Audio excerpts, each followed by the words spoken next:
എല്ലാവർക്കും നമസ്കാരം. പ്രാർത്ഥന സൊസൈറ്റിയിലേക്ക് സ്വാഗതം.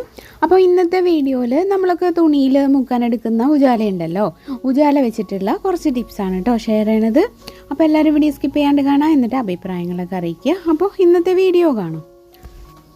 ആദ്യം ഞാൻ ഒരു കപ്പിൽ ഇത്രയ്ക്കും വെള്ളം എടുത്തിട്ടുണ്ട്. എന്നിട്ട് അതിലേക്ക് ഒരു 1-2 തുള്ളി ഇതുപോലെ കുറച്ച് ഉജാല ചേർത്ത് കൊടുത്തിട്ട് ഒന്ന് നല്ലപോലെ മിക്സ് ചെയ്തെടുക്കുക കേട്ടോ. ഒന്ന് ഡൈല്യൂട്ട് ചെയ്ത് ഇതുപോലെ ഒന്ന് ലൈറ്റാക്കി എടുക്കുക. ഇപ്പോൾ കണ്ടില്ലേ, ഈ ഒരു കളറാണ് നമുക്ക് വേണ്ടത്. അപ്പോൾ ഇതാ നമ്മുടെ സൊല്യൂഷൻ ഇവിടെ റെഡി ആയിട്ടുണ്ട്.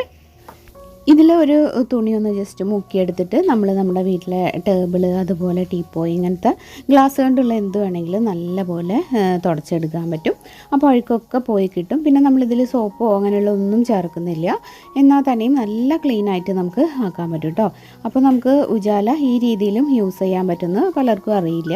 അപ്പോൾ ഇങ്ങനെ ഒന്ന് ട്രൈ ചെയ്ത് നോക്കൂ, നിങ്ങൾക്ക് ആ ഒരു വ്യത്യാസം മനസ്സിലാവും. എല്ലാ പാടുകളും ഒക്കെ പോയിട്ട് നല്ല നീറ്റാക്കി നമുക്ക് എടുക്കാൻ പറ്റും.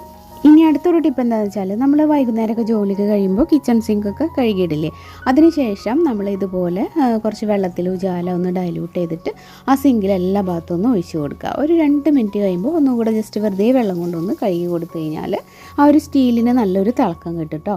അപ്പോൾ ഈ ഒരു ടിപ്പും ഒന്ന് ട്രൈ ചെയ്ത് നോക്കൂ. സ്റ്റീലിൻ്റെ എന്ത് വേണമെങ്കിലും നമുക്ക് ഈ ഒരു മിക്സ് വെച്ചിട്ട് കഴുകിയെടുക്കാൻ പറ്റും. നല്ല ക്ലീനായിട്ടും നല്ല തിളക്കത്തോടു കൂടിയും നമുക്ക് കിട്ടും.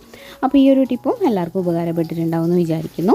ഇനി അടുത്തൊരു ടിപ്പ് എന്താണെന്ന് വെച്ചാൽ, നമ്മുടെയൊക്കെ കയ്യിൽ പ്ലെയിൻ ബ്ലാക്ക് ചുരിദാറോ അല്ലെങ്കിൽ ഷർട്ടോ എന്തെങ്കിലുമൊക്കെ ഉണ്ടെങ്കിൽ അറിയാൻ പറ്റും. കുറച്ച് നാൾ കഴിയുമ്പോൾ അതിങ്ങനെ നരയ്ക്കാൻ തുടങ്ങും. പ്രത്യേകിച്ച് കോട്ടൻ്റെ, അങ്ങനെ നരച്ചിട്ടുള്ള കോട്ടൻ്റെ ഇതുപോലത്തെ ഷർട്ടോ അല്ലെങ്കിൽ എന്തെങ്കിലും ഡ്രസ്സൊക്കെ ഉണ്ടെങ്കിൽ അത് നമുക്ക് നല്ല കളർ വെപ്പിക്കാനും ഉജാല യൂസ് ചെയ്യാം. അപ്പോൾ ഇതുപോലെ കുറച്ച് വെള്ളം എടുത്തിട്ട് കുറച്ച് നല്ല കട്ടിയിൽ തന്നെ ഉജാല മിക്സ് ചെയ്തെടുക്കുക. എന്നിട്ട് ആ നരച്ച ഭാഗം ഒന്ന് ഇതേപോലെ കുറച്ച് സമയം മുക്കി വയ്ക്കുക കേട്ടോ. എന്നിട്ട് നമ്മളൊന്ന് പിഴിഞ്ഞിട്ട് ഉണക്കാനിടുക. അത് ഉണങ്ങി വരുമ്പോൾ നിങ്ങൾക്ക് ആ ഒരു വ്യത്യാസം മനസ്സിലാവും. ആ ഒരു ബ്ലാക്കിൻ്റെ ആ ഒരു ബ്ലാക്ക്നെസ് നല്ല പോലെ കൂടിയ പോലെ തോന്നും. അപ്പോൾ വെള്ള വസ്ത്രങ്ങളിൽ മാത്രമല്ല, ഇതുപോലെ കറുപ്പോ അല്ലെങ്കിൽ ബ്ലൂവോ ഒക്കെ ആണെങ്കിൽ നമുക്ക് ഈ ഒരു ഉജാല യൂസ് ചെയ്യാൻ പറ്റും കേട്ടോ, അതിൻ്റെ ഒരു കളറ് കൂട്ടാൻ വേണ്ടിയിട്ട്. അപ്പോൾ ഈ ഒരു ടിപ്പും എല്ലാവരും ട്രൈ ചെയ്ത് നോക്കണേ. പിന്നെ വേറെ മിക്സഡ് കളേഴ്സൊക്കെ ഉണ്ടെങ്കിൽ ചെയ്യാൻ പാടില്ല കേട്ടോ. അപ്പോൾ അതിലേക്കും കൂടെ ആ ഒരു ഉജാലയുടെ കളർ വരില്ലേ. പ്ലെയിനൊക്കെ ആണെങ്കിൽ ധൈര്യമായിട്ട് ചെയ്യാം. ഇനി അടുത്ത ടിപ്പിന് വേണ്ടിയിട്ട് ഞാൻ ലേശം വെളിച്ചെണ്ണയാണ് എടുത്തിട്ടുള്ളത്.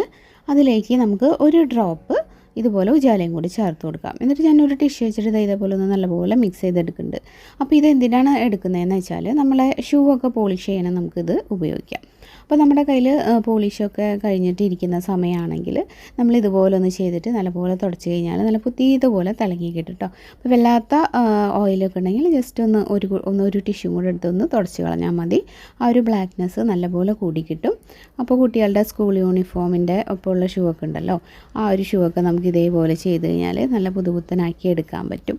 അപ്പോൾ ഇതും ഒന്ന് ട്രൈ ചെയ്ത് നോക്കിയിട്ട് ഫീഡ്ബാക്ക് പറയണേ. ഇനി ഞാൻ വീണ്ടും ഇതുപോലെ ഒരു കപ്പിൽ കുറച്ച് വെള്ളം എടുത്തിട്ട് അതിലേക്ക് ലേശം ഉജാല ഒന്ന് ഒരു 1-2 ഡ്രോപ്പ് ഒഴിച്ചിട്ട് ഒന്ന് നേരത്തെ ചെയ്ത പോലെ തന്നെ ഒന്ന് മിക്സ് ചെയ്തെടുക്കുകയാണ്. കണ്ടോ. ഇനി ഈ ഒരു ലിക്വിഡ് എന്തിനാണ് നമ്മൾ യൂസ് ചെയ്യുന്നതെന്ന് വെച്ചാൽ, നമ്മുടെ വീട്ടിലുള്ള ടോയ്ലറ്റ് ഉണ്ടല്ലോ, വൈറ്റ് ടോയ്ലറ്റ് ആണെങ്കിലാണ് നമ്മളധികം ഈ ഒരു ടിപ്പ് യൂസ് ചെയ്യേണ്ടത് കേട്ടോ. അപ്പോൾ വൈറ്റ് കളറുള്ള ടോയ്ലറ്റ് ആണെങ്കിൽ അതിൽ നമ്മൾ ഇങ്ങനെ കുഴൽ കിണറിലെ വെള്ളമൊക്കെ ആണെങ്കിൽ വെള്ളം ഇങ്ങനെ ഇരുന്നിരുന്ന ഒരു മഞ്ഞ കളറൊക്കെ ആയിട്ടിരിക്കുന്നുണ്ടാവും. അപ്പോൾ അങ്ങനെയുള്ള ടോയ്ലറ്റിലൊക്കെ നമ്മൾ ഇതേപോലെ കുറച്ച് ഈ ഒരു മിക്സ് ഒഴിച്ച് കൊടുത്തിട്ട് ഒരു 10 മിനിറ്റ് കഴിഞ്ഞൊന്ന് ഫ്ലഷ് ചെയ്ത് കഴിഞ്ഞാൽ നല്ല നീറ്റായിട്ട് കിട്ടും കേട്ടോ. അതുപോലെ നമ്മൾ എങ്ങോട്ടെങ്കിലൊക്കെ പോകുമ്പോഴും ആ വെള്ളം ഇങ്ങനെ തങ്ങി നിന്നിട്ട് നമ്മൾ വരുമ്പോഴേക്കും 1-2 ദിവസമൊക്കെ വീട്ടിലില്ലെങ്കിൽ വരുമ്പോഴേക്കും ടോയ്ലറ്റിലാകെ ഒരു മഞ്ഞ കളർ വന്നിട്ടുണ്ടാവും. അപ്പോഴൊക്കെ നമുക്ക് ഈ ഒരു രീതിയിൽ തന്നെ ടോയ്ലറ്റ് ക്ലീൻ ചെയ്യാം. കുറച്ച് സമയം ഒന്നിങ്ങനെ ഒഴിച്ചിട്ട് ഒന്ന് ഫ്ലഷ് ചെയ്ത് കൊടുത്താൽ മതി. പോകുമ്പോൾ ഇതുപോലെ ഒന്ന് ഒഴിച്ച് കൊടുക്കുകയാണെങ്കിൽ വരുമ്പോഴും ആ ഒരു പ്രശ്നം ഉണ്ടാവില്ല കേട്ടോ. അപ്പോൾ ഇതും ഒന്ന് ട്രൈ ചെയ്ത് നോക്കണേ. അതുപോലെ തന്നെ നമ്മുടെ വാഷ് ബേസിനൊക്കെ ക്ലീൻ ചെയ്യുമ്പോഴും നമുക്ക് ആ ഒരു ക്ലീനിങ് സൊല്യൂഷൻ്റെ കൂട്ടത്തിൽ ഒരു ഡ്രോപ്പ് ഉജാല കൂടി ചേർക്കുകയാണെങ്കിൽ ആ വെള്ള വാഷ് ബേസിനൊക്കെ നല്ലൊരു വൈറ്റ്നസ് കിട്ടാനായിട്ട് അത് ഹെൽപ്പ് ചെയ്യും കേട്ടോ. അപ്പോൾ ഇനി ഈ ഒരു രീതിയിൽ ഒന്ന് ട്രൈ ചെയ്ത് നോക്കിയിട്ട് ആ ഒരു ഫീഡ്ബാക്ക് പറയണേ. അപ്പോൾ ഇന്നത്തെ വീഡിയോയിൽ പറഞ്ഞ ടിപ്സിൽ ഒന്നെങ്കിലും യൂസ്ഫുൾ ആയിട്ടുണ്ടെങ്കിൽ ഒരു ലൈക്ക് തരിക. അതുപോലെ ഇത് ഫ്രണ്ട്സൊക്കെ ആയിട്ടൊന്ന് ഷെയർ ചെയ്യുക, അഭിപ്രായങ്ങൾ കമൻറ്റിലൂടെ അറിയിക്കുക. ചാനൽ പുതുതായിട്ടാണ് കാണുന്നതെന്നുണ്ടെങ്കിൽ ഒന്ന് സബ്സ്ക്രൈബ് ചെയ്ത് സപ്പോർട്ട് ചെയ്യണേ. അപ്പോൾ ഇന്നത്തെ വീഡിയോ ഇത്രയൊക്കെയുള്ളൂ. വീഡിയോ ഞാനിപ്പോൾ വൈൻഡപ്പ് ചെയ്യുകയാണ്. ഇനി ഇതുപോലെ മറ്റൊരു നല്ല വീഡിയോ ആയിട്ട് വീണ്ടും കാണാം. എല്ലാവർക്കും നന്ദി. താങ്ക്